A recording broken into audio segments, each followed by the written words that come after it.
SOK har så i samarbejde med det lokale redningsberedskab og dykkere. I København begynder en konference om religiøs og politisk radikalisme. Den kontroversielle Mohammed Tahir Qadri taler ved konferencen, og han kendes både som religiøs fundamentalist, men også for sin kamp mod terror. Her i Ovnehallen på CBS i København begynder en konference om religiøs og politisk radikalisme. Den kontroversielle Mohammed Tahir al-Qadri taler ved konferencen, og han kendes både som religiøs fundamentalist, men også for sin kamp mod terror.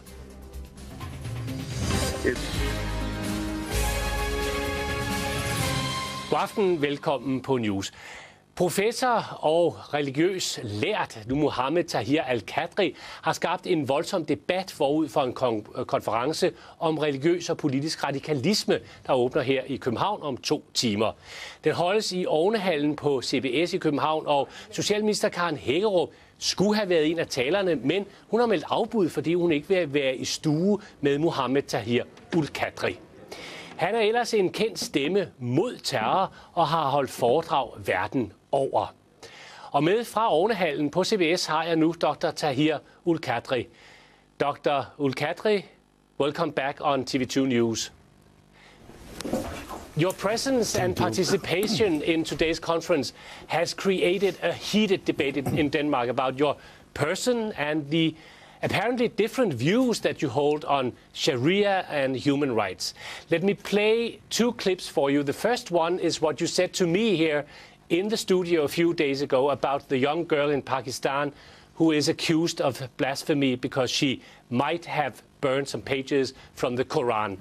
And here you talk about the blasphemy laws in Pakistan. Let's listen. I differ with the procedural and administrative, all procedural law of this matter. I have many reservations. I have difference of opinion. And this law needs a lot of reforms and amendments. And I do not support this law as it is being practiced in Pakistan. So, no doubt about it, you say that you are against the way the law is practiced in Pakistan, where the punishment for blasphemy is death. But here's another clip that we have found in Urdu, where you talk about the same laws, but in a totally different way. Let's take a listen. मैं stand ये ले रहा था और यही कानून बनवाया. मेरा पॉइंट ऑफ व्यू ये था कि जो भी गुस्ताखी रसूल का मुर्तकिब हो, मुसलमान हो या गैर मुस्लिम, मर्द हो या औरत, मुसलमान हो, यहूदी हो, ईसाई हो, हिंदू हो, कोई हो, या मर्द हो या औरत हो, जो गुस्ताखी रसूल का मुर्तकिब हो उसकी सजा कत्ल है. दूसरी बात मैंने ये मौक़िफ़ ली थी कि उसे जो हर मुर्तद के लिए तौबा की इजाजत है, इस्तिताबत होगी, मगर गुस्ताख रसूल से तौबा का नहीं पूछा जाएगा, उसको सरे स्टेट अवे कत्ल कर दिया जाएगा. कि एक शख्स लड़ रहा है हुर्मत रसूल की अजमत के लिए, नामूस रसूल के लिए, ताकि गुस्ताखी के सारे रास्ते और सब इम्कानात बंद हो जाएं,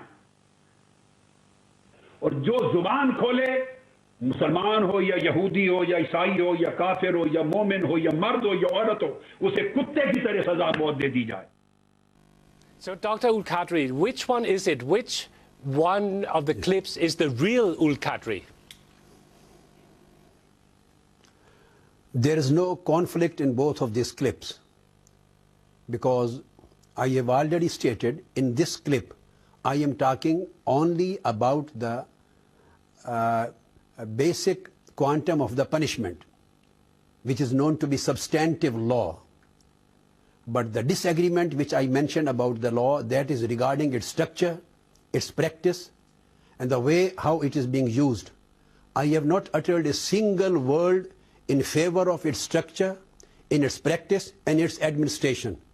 The whole thing which you have heard in this clip is connected with the quantum of punishment.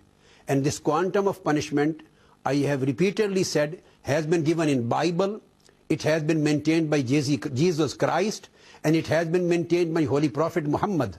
So the Jewish religion, Christian religion, and Islam, and Bible and Quran, all 3 religions are in the same boat. Being a believer, I can't contradict Holy Moses or Holy Jesus Christ or Prophet Muhammad. but I have disagreement with the structural and administrative aspect of the law.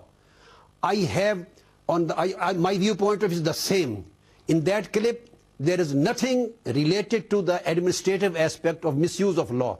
In the same speech, if you go 6 hours further, I have criticized the way it is being misused. And I say this law is being misused. So, Dr. This law's Qadri, administration needs a lot of amendments. Excuse me for interrupting you. That leads naturally to the next question. Do you favor capital punishment for insulting the Prophet? As far as the capital punishment is concerned, if this is the question, so the capital punishment is still practiced in 35 states of United States of America. Capital punishment for different crimes is not still for practiced insulting in the Russia, Prophet, though. in Not China. for insulting anybody. It's for different crimes, right? It's fine. I agree. It is not for blasphemy, but still for different crimes. There is capital punishment. And 1,400 death punishments have been awarded in America since 1976 till 2012 for different crimes. But none, if it is a matter of capital punishment for and death insulting punishment. the Prophet. So let's be specific. In your opinion, does it constitute blasphemy? Let me and should explain, it carry please. a death sentence to publish, for instance, a cartoon of the Prophet? Let me explain, please, one thing. This blasphemy law in Pakistan was made 28 years before, but for the last 28 years, none of the person who was charged has been sentenced to death. This is the history, and I am quoting the record. The judiciary of Pakistan is so sensible and reasonable. The judges of Pakistan are so knowledgeable that none of the person charged against blasphemy has been sentenced to death up till today. But this is a different matter. Right, Doctor, it has now been noted that you are for the blasphemy laws and you are for capital punishment, but not the way that it apparently is carried out or mandated in Pakistan. So let's be specific. And in your opinion, does it constitute blasphemy? And you should know that blasphemy is probably in Denmark different or interpreted differently than it is in Pakistan. So in your opinion, does it constitute blasphemy, and should it carry a death sentence to publish, for instance, a cartoon of the Prophet?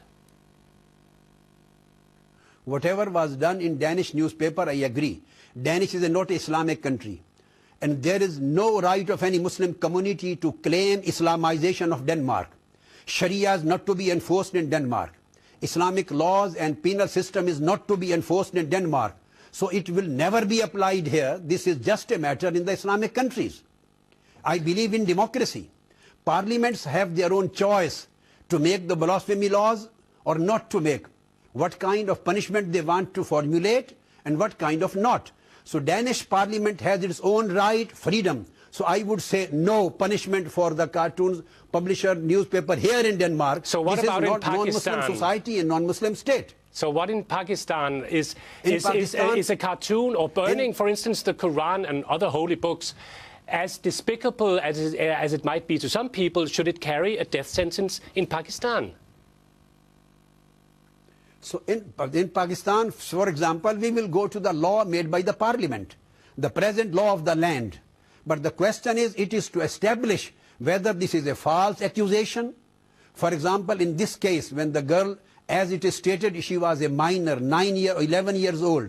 She was suffering from Down syndrome. If this is the case, then no punishment is to be awarded on that girl according to the Islamic law. Second thing, we need a quite big evidences. Sometimes laws are misused.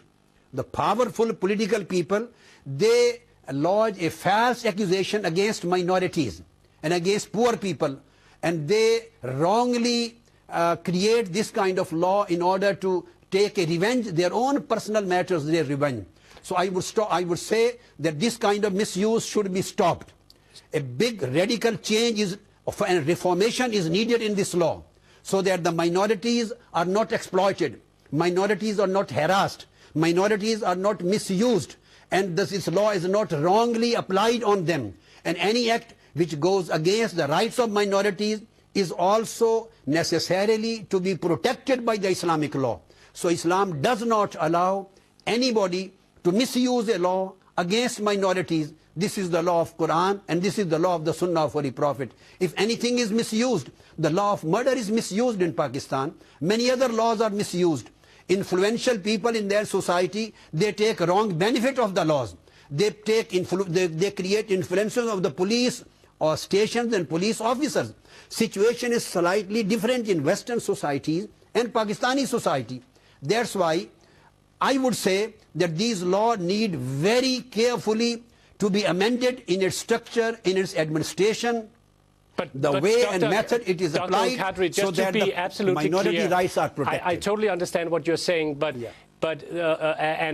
this girl might be belonging to a minority. I guess she's Christian and she's a minor. But had she been 16 or 18 or whatever the legal age is, should she be punished according to the law that you apparently supported just a few months ago?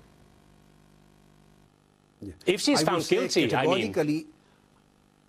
Yes, I say whatever the reports are saying, whatever the reports up till now I was able to read from different newspapers, nothing establishes proper blasphemy against her. If I was there as a judge, I would have released her. And if any injustice goes against her, I will still go there to protect her right and her life. But if she is found guilty in a court in Pakistan, should she be punished according to the Sharia law? That's my question. Why we talk of the Sharia law? We should talk of the law of Pakistan. This is the law which was made by the parliament. And still now, Asif Ali Zardari is the president of Pakistan. Benazir Bhutto was the prime minister of Pakistan. 28 years have passed. Many democratic governments have taken there. They have made dozens of amendments in the constitution. Why they don't make amendment in the constitution and the law? Those democratic and popular governments and duly elected governments, why they don't make this kind of amendments? I have been asking them many times. But the still, society Dr. needs Qadri, an amendment. My question to you is, if she is found guilty, or if anybody is found guilty of blasphemy, should they, according to your opinion, be punished with capital punishment? I will go again to the answer. If caricatures or cartoons are published in Danish newspaper, we have no right to enforce our kind of laws on the Danish society. In the same way, Danish society should learn to respect the laws of other parliaments. Danish newspapers should learn to respect the democracies. Let them make their own laws, and if there is any fault, let's go for a dialogue. Let's discuss in a democratic way instead of interfering with each other's laws. So Pakistan has no right to interfere with Danish laws and Danish law of freedom of speech and expression. In the same way, the Danish newspaper society should have no right to interfere with the Pakistani laws. Our collective platform can be a you and no. We can have a democratic dialogue with the governments, with the parliaments. We can an exchange of views, but laws of one country are not going to be enforced in other countries. And I am not in favor of interfering with one another laws in the country. I am total Democrat. I believe in democracy. I believe in freedom of choice. Dr. Qadri, thank you very much for your time. It was a pleasure talking to you.